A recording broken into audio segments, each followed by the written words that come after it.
Neil Haley Show and the Mina Valentin Show with our host, Mina Valentin. All right, Mina, we're going to be jumping into a really interesting topic today, which AI feels is very controversial. Age gaps and marriage in the Georgian era. How common were large age gaps in the Georgian marriages? And what ages did women typically marry?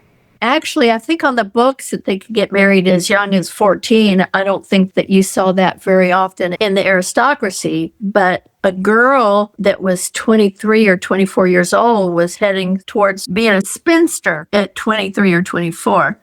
But the other part of that is the men. And there in the aristocracy, the men were given pretty much carte blanche as far as whatever they wanted to do. So they had mistresses and they had affairs and they fooled around. So they didn't really feel the need to get married until they got to a ripe old age, and then they needed an heir. The best thing that they could do would be to marry someone young. And that's what they did. So it was typical to see an age gap. Also, love really wasn't a big deal like it is today. They wanted to stay in their own socioeconomic realm. They wanted the woman should come to the marriage with a dowry. The more substantial, the more marryable was. Married, how do you say that? So anyway, there was a lot of different variables. But the main thing, you would see the men, they just could do so much. Society just let them get away with all kinds of things that a woman could not get away with at all. That would be one of the biggest reasons for the age gap. How did society justify these age differences morally and socially? How did they justify them? They ignored them. A man of older age would be perfect he was always going to be a target to get married as far as women were concerned, if he had a title. But he was able to work around it. He did a lot of things, but society didn't condemn him for his actions. So if he had a lot of affairs or if he had a number of mistresses, hey, good old boy. A woman couldn't do any of that. So there wasn't any kind of a moral judgment.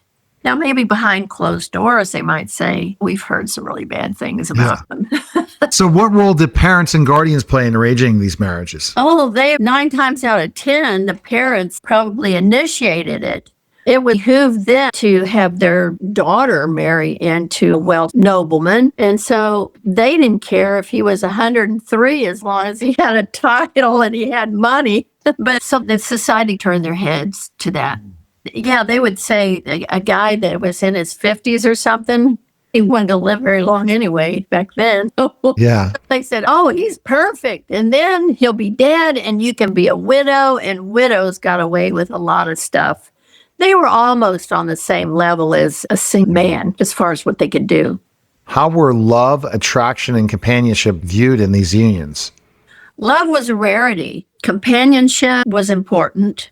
And another thing that we don't really read too much about is that cousins would marry. The reason for that is because they were probably on the same social plane.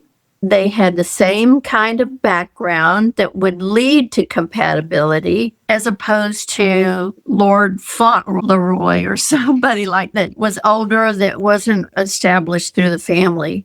Crazy. What happened when these marriages failed emotionally or practically?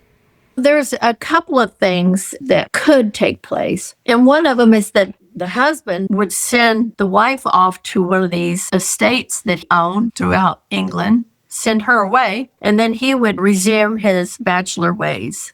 That was one way to do it. And the other way is they would stay in the same house but lead separate lives. He spent all his time at the men's clubs, and she might have an affair or something, but hers were usually a lot less obvious. Got it. All right. Best place to go is MinaValentine.com. And Mina, you're excited about 2026.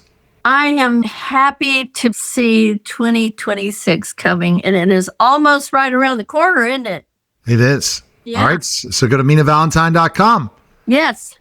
And Make purchase. me All right. famous. All right. That was a special simulcast Neil Haley Show on the Mina Valentin Show, guys. Take care.